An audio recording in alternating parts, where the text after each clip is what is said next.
Hello दोस्तों, आज हम बात करने वाले हैं एक ऐसे टॉपिक पर जिसका नाम सुनते ही इंडिया में दो तरह की आवाज सुनाई देती है।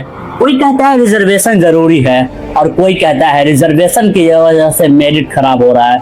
लेकिन दोस्तों, आज हम ये डिसाइड नहीं करने आए हैं कि कौन सही है या कौन गलत। आज हम एक सिंपल सवाल पूछेंगे, रिजर्वेशन की जरूरत ही क्यों पड़ी। चलिए एक एग्जांपल से समझते हैं। मान लीजिए कि एक रेस हो रही है, रेस में 100 लोग हैं, सबको कहा गया है भागो, जो पहले आएगा वही जीतेगा। सुनने में ये बिल्कुल फेयर लगता है, लेकिन अब सोचिए उन 100 लोगों में से कुछ लोगों को रेस शुरू होने से 10 किलोमीटर पीछे खड़ा किया गया है और कुछ लोगों को स्टार्टिंग लाइन पर है और कुछ लोगों के पैर में पहले से ही बहुत भारी बोझ बांध दिया गया है।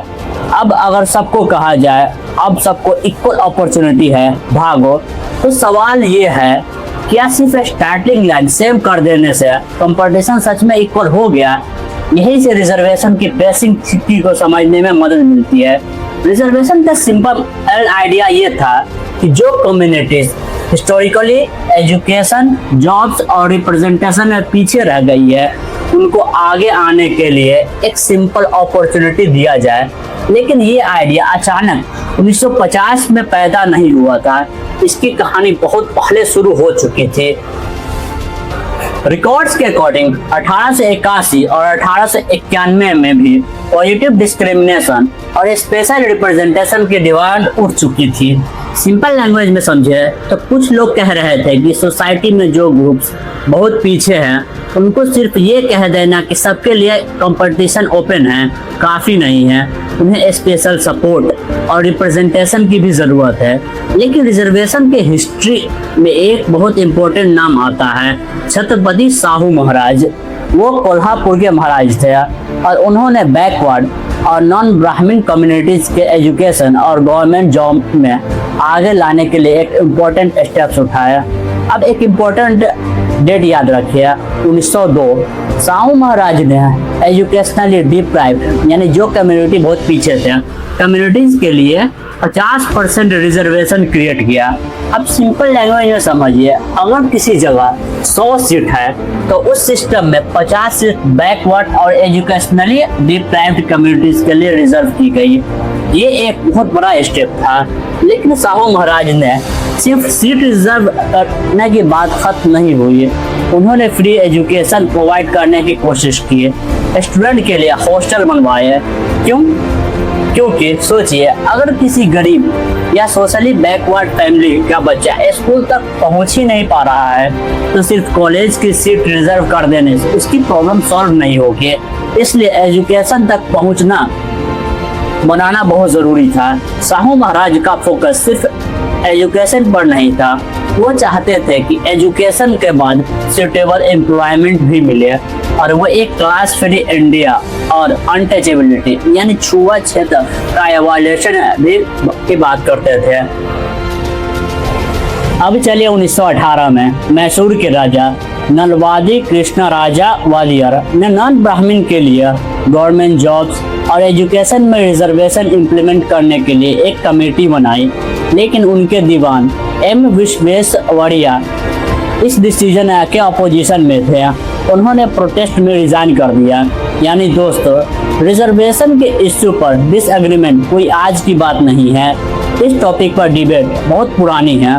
अब एक बहुत इम्पोर्टेंट डेट याद रखिए, 16 सितंबर 1921 मद्रास प्रेसिडेंसी की फर्स्ट जस्टिस पार्टी गवर्नमेंट ने एक ऑर्डर पास किया। इसका नाम था कम्युनल गवर्नमेंट ऑर्डर।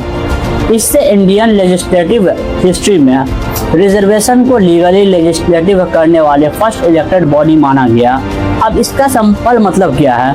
मतलब ये है कि गवर्नमेंट ने ऑफिशियल लॉ एंड ऑर्डर के थ्रू डिफरेंट कम्युनिटीज को रिप्रेजेंटेशन देने का सिस्टम बनाना शुरू कर दिया था। अब आते हैं 1927 पर।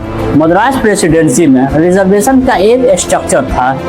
टोटल को सिंपल एग्जांपल से समझिए, मान लीजिए 100 पोजीशन है, उसमें से 44% नॉन ब्राह्मण हिंदू के लिए है, 16% ब्राह्मण 16% मुस्लिम, 16% क्रिश्चियन और एंग्लो इंडियंस के लिए और 8% शेड्यूल कास्ट के लिए। यानी कम्युनिटीज को गवर्नमेंट रिप्रेजेंटेशन में अलग अलग शेयर दिया जा रहा था। अब आता है एक बहुत इंपॉर्टेंट साल 1932।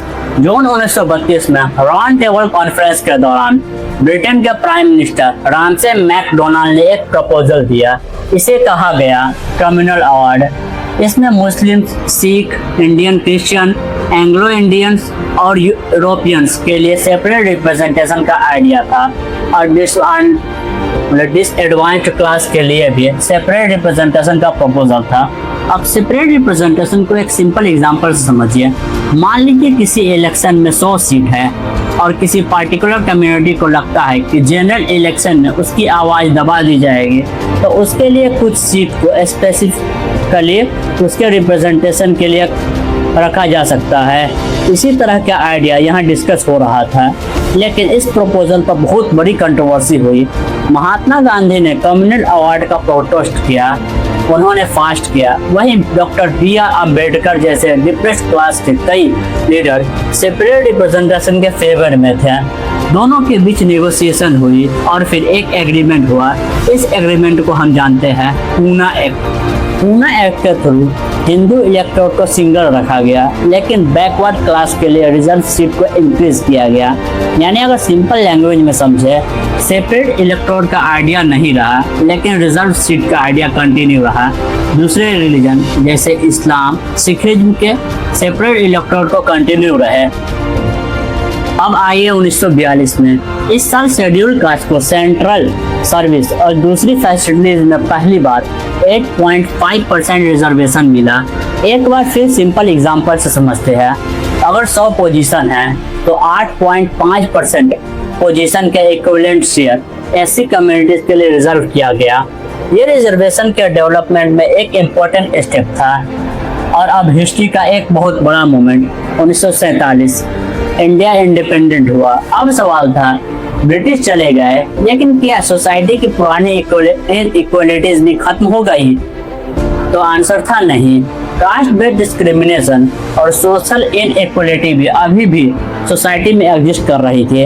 इसीलिए इंडिपेंडेंट इंडिया को डिसाइड करना था सबको इक्वल राइट कैसे दिया जाए, और यहीं से रिजर्वेशन का नेक्स्ट चैप्टर शुरू होता है। साल 1950 में इंडिया का affirmative action programme officially launch हुआ।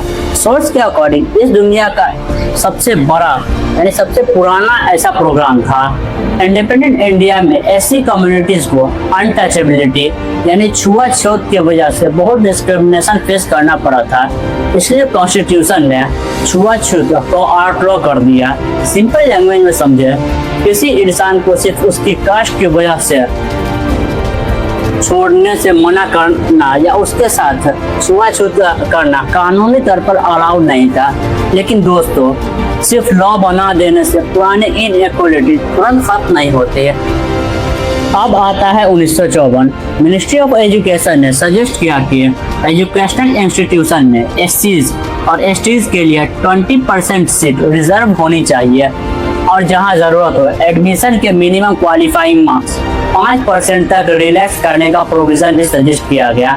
सिंपल एग्जांपल से समझिए, अगर किसी कोर्स में एडमिशन के लिए एक पार्टिकुलर मिनिमम मार्क्स की रिक्वायरमेंट है, तो एससी और एसटी स्टूडेंट के लिए उस क्वालिफाइंग मार्क्स के लेवल में 5% तक रिलैक्सेशन दिया जा सकता है। मतलब अगर 5% कम भी है तो उसको वो सीट दिया जा सकता है। अब आते हैं 1982 में। पब्लिक सेक्टर और गवर्नमेंट एडेड एजुकेशनल इंस्टीट्यूशन में वैकेंसीज के लिए 15% रिजर्वेशन एससीज के लिए और 7.5% रिजर्वेशन एसटीज के लिए स्पेसिफाई किया गया। यानी अगर हम 100 वैकेंसीज का सिंपल एग्जांपल लें तो 15 एससी के लिए और 7.5 एसटी के लिए रिजर्व शेयर के रूप में स्पेसिफाइड किया गया था। लेकिन सबसे बड़ा ट्विस्ट अभी बाकी था, और वो था मंडल कमीशन। 1979 इस साल मंडल कमीशन एस्टैब्लिश हुआ। इसका ऑफिशियल नाम था सोशली और एजुकेशनली बैकवर्ड क्लासेस कमीशन। इसका काम था ये देखना कि सोसाइटी में कौन से ग्रुप सोशली और एजुकेशनली बैकवर्ड है। अब एक प्रॉब्लम थी, ओबीसी पॉपुलेशन का एग्जैक्ट डाटा अवेलेबल नहीं था, इसलिए कमीशन ने 1931 सेंसस का डाटा का यूज किया और ओबीसी पॉपुलेशन की एस्टैब्लिश निकाला 52%।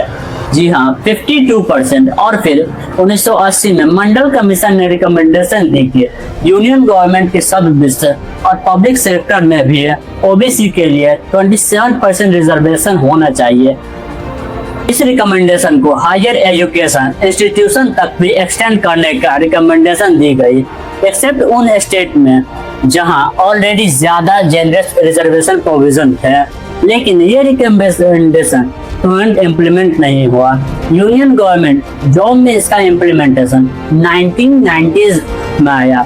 और दोस्तों, यहीं से रिजर्वेशन की कहानी एक नए और बहुत कंट्रोवर्शियल फेज में एंटर करती है, क्योंकि मंडल कमीशन के इम्प्लीमेंटेशन के बाद इंडिया में बहुत बड़े प्रोटेस्ट हुए, स्टूडेंट सड़कों पर आए, पॉलिटिक्स में बहुत बड़ा कॉन्फ्लिक्ट हुआ और रिजर्वेशन का इशू नेशनल डिबेट का सेंटर बन गया। लेकिन मंडल कमीशन के बाद एग्जैक्टली क्या हुआ, सुप्रीम कोर्ट ने क्या कहा, 50% का रूल कहाँ से आया और ओबीसी रिजर्वेशन को लेकर इंडिया में इतना बड़ा कंट्रोवर्सी क्यों हुआ, ये सब हम समझेंगे पार्ट 2 में। तो दोस्तों, रिजर्वेशन को समझने से पहले उसकी हिस्ट्री समझना बहुत जरूरी है, क्योंकि आज जो सिस्टम हम देख रहे हैं वो एक दिन में नहीं बना है। 1881 से लेकर 1980 तक ये सिस्टम धीरे धीरे डेवलप हुआ और इस जर्नी में आए शाहू महाराज, मैसूर है, Madras presidency, communal award, Poona act, Gandhi, Ambedkar और मंडल कमीशन। और अब कहानी और इंटरेस्टिंग होने वाली है, तो चलिए मिलते हैं पार्ट 2 में।